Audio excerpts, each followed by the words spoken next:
Have you ever loved someone so much that you were willing to be hidden? I did. Not because I wasn't proud of him, but because he said he wanted to protect me. Said the world was too cruel, too noisy, too judgmental for our love. And I believed him until one night, while scrolling through my feed, I saw him live on one knee, proposing to someone else. With millions watching, my fingers trembled, but instead of breaking, I hit go live too. And that's when the real story began. Let me start from the beginning.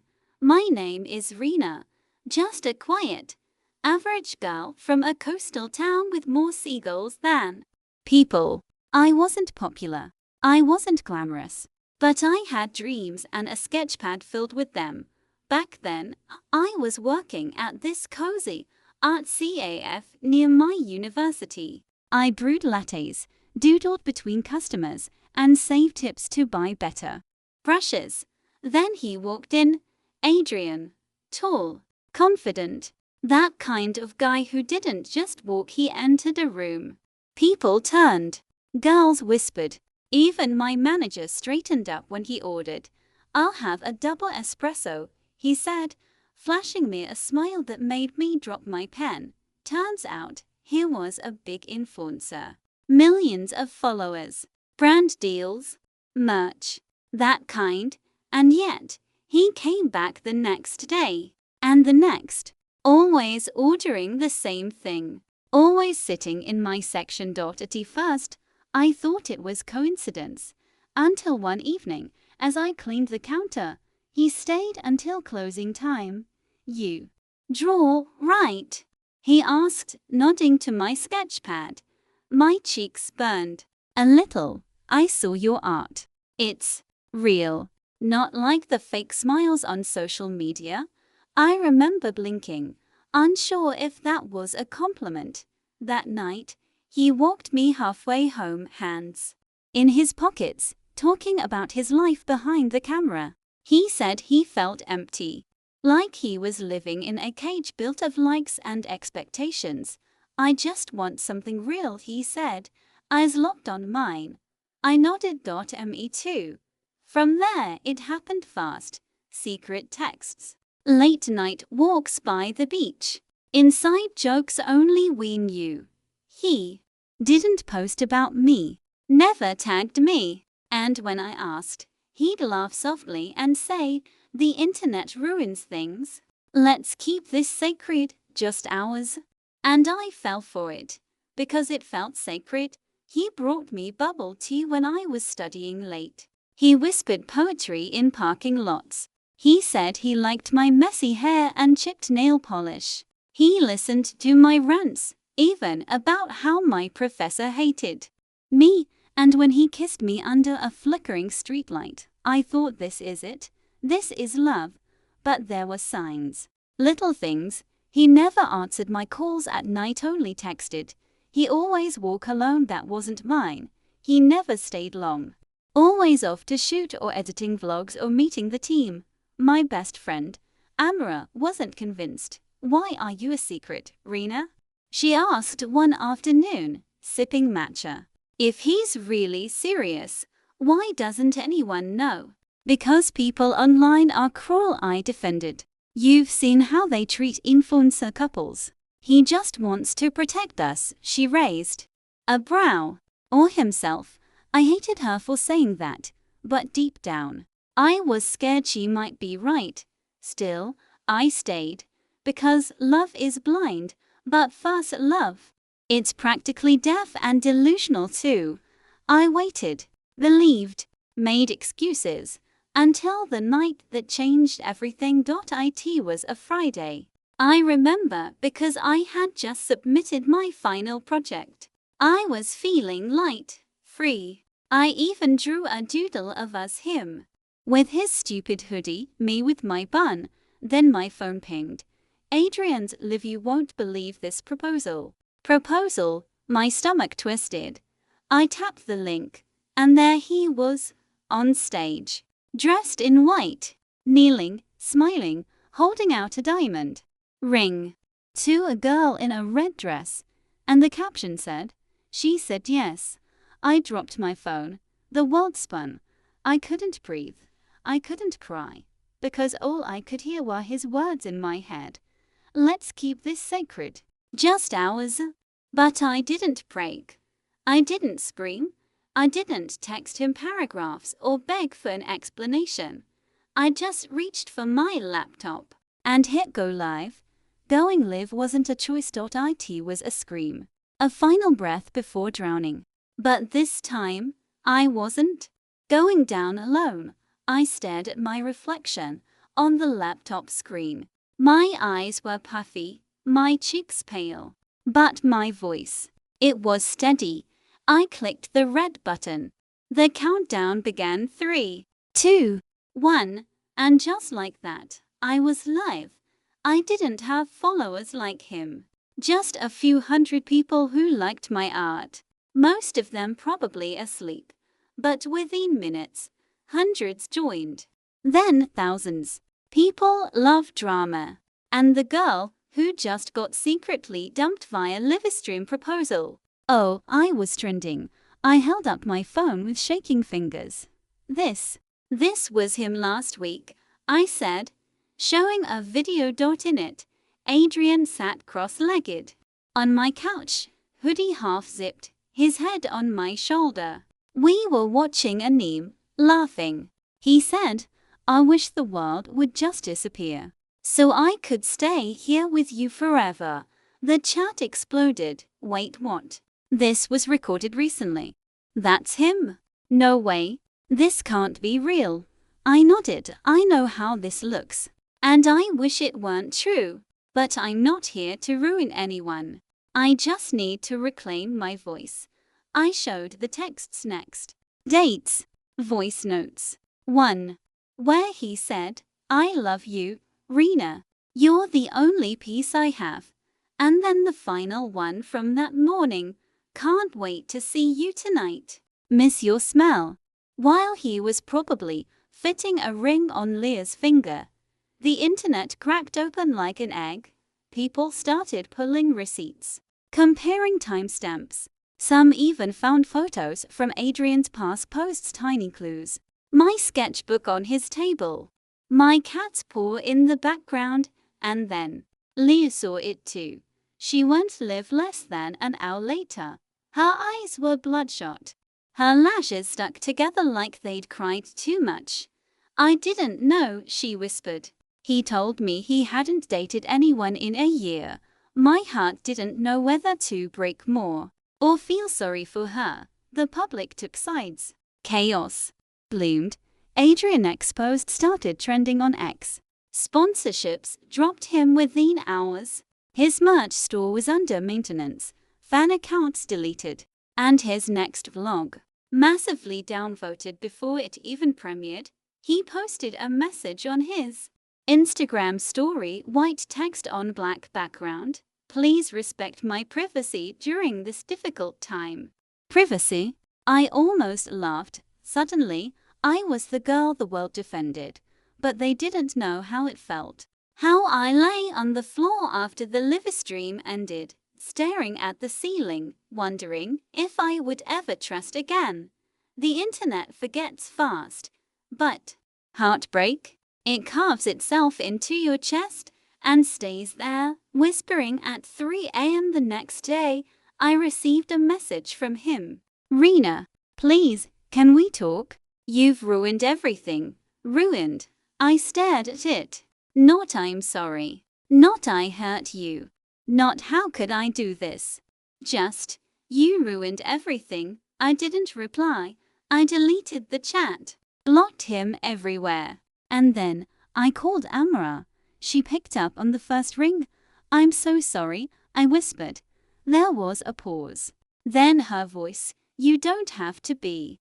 You chose love." He chose an audience. A few weeks passed. I took a break from everything. Deleted the apps. Stopped checking DMs. Hid away in my room and painted like my life depended on it. Because in a way it did. And then something unexpected happened. A message from a company I'd once tagged in a casual art post. We saw your video. We saw your art. We think the world needs more voices like yours. Would you like to collaborate?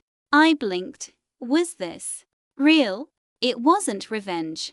It wasn't victory. It was something better. Redirection. The universe sometimes breaks you, not to punish you but to reroute you. To clear the stage of lies so your truth can be heard, and mine was finally speaking. People always talk about heartbreak like it's the end of a story. But for me, it was the beginning. After the dust settled, after the hate mobs moved on to their next scandal, I was left with something unfamiliar. Silence.no lies. No secrets. No pretending. Just me, and for the first time, I wasn't hiding.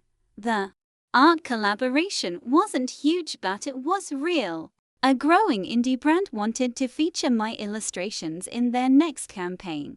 Healing Hearts. They said my raw honesty had inspired them and apparently a lot of others too. So I picked up my pen again, not to impress Adrian, not to vent about Leah, but to create for the girl who stayed silent too long. And with each line, each stroke, I began to breathe again. Things started changing. My following grew not because I was viral, but because I was vulnerable. I posted little comics about healing, short animations about self-worth, silly doodles of my cat with motivational quotes, and people connected. They sent messages like, "You helped me leave a toxic relationship. Your story gave me courage. You're the reason I started drawing again." I cried reading them, because I didn't set out to become a voice for broken hearts. But maybe the world needed one, and maybe I needed to hear it too. Amra, my ride or die, moved in with me for a while. We spent nights binging old RMCOMs and making playlists called Red Flags and Green Lights. She'd point at the screen dramatically. "That's a walking red flag. Girl, run." We'd laugh until we couldn't breathe. Slowly, laughter started replacing silence, and guilt started fading into gratitude. Then came him.no, not Adrian. His name was Jaden, the boy with zero social media, two chipped teeth, and an awkward laugh that made my stomach flutter. He wasn't flashy. He didn't know who I was online. In fact, he didn't even own a ring light. We met at a local art gallery. He was sketching shadows in charcoal. I was sketching hands in ink. Our eyes met over a crooked bench, and that was it. He didn't flood me with compliments. He asked questions. He didn't text WID at 2 a.m. He sent me a photo of a tree he found that looked like it was dancing. He was kind, quiet, and beautifully unbothered by trends, and for the first time, I felt seen, not just watched. We started slow. He'd walk me home from the gallery, carry my art bag even though I insisted it wasn't heavy. Sometimes we didn't even talk. We'd just listen to the street musicians and sip hot chocolate. One evening, I told him everything about Adrian. The lies, the live stream, the humiliation. He didn't interrupt. He just said, "You're brave. You didn't just survive, you created something beautiful out of it." I felt the tears come, and this time, I didn't stop them, because they weren't from pain, they were from release. Adrian tried reaching out again, a long apology email, a half-hearted voice message. "I was scared," he said. "I didn't mean to hurt you." Maybe he didn't, but the truth was, I had healed past the point of needing closure. I did the kindest thing I could. I didn't reply. I just let silence answer for me. 1 year later, I held my first art exhibit, Unfiltered, a visual diary of pain, love, betrayal, healing, and rebirth. It was raw, messy, honest. People cried, hugged me, took selfies in front of the painting that read, "She wasn't bitter, she was better." Jaden stood beside me the whole time, grinning with pride, handing out mini prints of my cat Doodles and me. I stood tall, not because I got revenge, not because I got famous, but because I got myself back. Life has a funny way of testing your healing. It waits until you finally stop checking their page, until the nightmares fade and the wounds don't sting, then it throws them right back in your face. For me, that moment came a year and 3 months later. I was invited to speak on a panel called The Power of Digital Honesty, a conference on content, creativity, and using your voice. I almost said no, not because I wasn't ready, but because I didn't care anymore. I had nothing to prove. But Tamara nudged me. "There's someone out there who's exactly where you were that night. Go. Be the girl you needed back then." So I went. I wore a simple black blazer and red earrings shaped like paint palettes. My art was projected behind me as I spoke, slides of sketches, screenshots, pieces of my heart turned into healing. The room was silent, not bored listening. And then I saw him. Row 3, left side. Adrian. He looked different. Thinner. Tired. That influencer shine dimmed. I froze, just for a second. But I didn't flinch. I kept going. I finished my talk, took questions, smiled through applause, and when it was over, he approached me. "Rena," he said, like he wasn't sure if I'd hear him. I nodded. "Adrian," he hesitated. "You look different." "I am." He glanced at the ground. "I came to hear your side. Finally." "I know I should've done it a long time ago," I shrugged. "You don't owe me anything, and I don't owe you forgiveness. I'm not here for that," he said quickly. "I'm here because I see it now. What I did. How I made you feel like a secret. Like you weren't enough." I stayed quiet. "I wish I had loved you better." I looked him in the eye. "You didn't know how." That was all. And oh, screaming. No guilt tripping. No scene. Just the quiet closing of a chapter I thought would haunt me forever. He walked away, and I stood there still, strong, untouched. That was the moment I knew I had healed. Weeks later, I was sketching in the park when Jaden joined me, carrying 2 coffees and a tiny bouquet of wildflowers. "Your fans are asking when you're dropping your next comic," he teased. I grinned. "Tell them healing doesn't follow a content schedule." We sat there, sunlight falling through the trees. He leaned over, brushing a strand of hair behind my ear.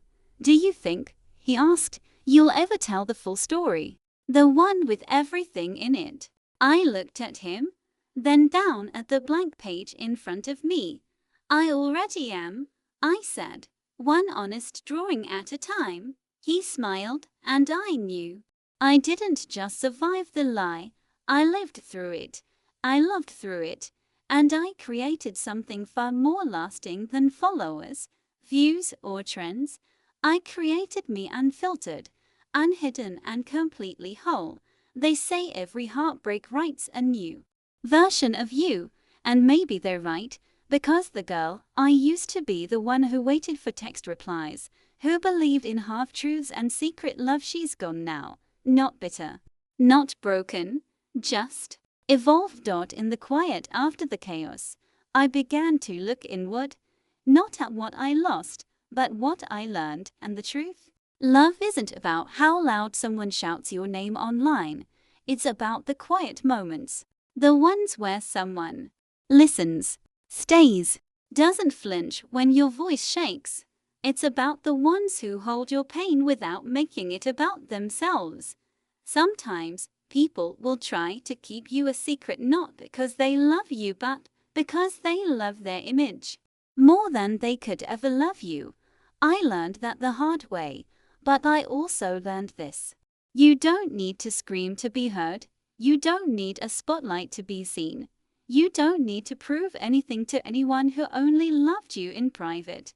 I used to think my story ended the night he went live, but that was only the middle. The end? It's still unfolding. It's in every message from someone who says, "Your story saved me." It's in every piece of art I create that whispers, "You are enough." It's in the way I now walk into a room shoulders back, head high, knowing that I'll never again be someone's secret. Narrator voice steady, full of peace, to the girl who's crying quietly in her room because he chose someone else publicly. After loving you privately, I see you. The one refreshing his page, hoping for an explanation, you don't need one. And to the soul who thinks they're not worthy because someone else made them feel hidden, you are not a shadow, you are the sun. And when you finally stop chasing someone else's light, you'll realize you were glowing all along. One last thing. Months after the exhibit, I posted one final animation. It was simple. A girl sitting alone on a bench, tear-stained cheeks, phone in her hand, live stream open. And then she stands up, she closes the app, drops the phone into her bag, and walks away into the sunset. Free, glowing, whole. The caption. She didn't need to go live to prove she was alive. It was shared more than 1 million times, but I didn't need the numbers, because finally, I wasn't drawing for them. I was drawing for me. This was my story, not the prettiest, not the trendiest, but it was mine, and if it helped even one person feel less alone, then every broken piece was worth it. Thanks for watching. Hoped you liked it. If you watched till the end, please comment love, so that we could understand you were with us till the end. As well as, please let us know, where are you watching from? Before leaving, please hit the subscribe button, comment your thought, and share with your nearest and dearest one. See you in the next one. Until to the next one, spread love.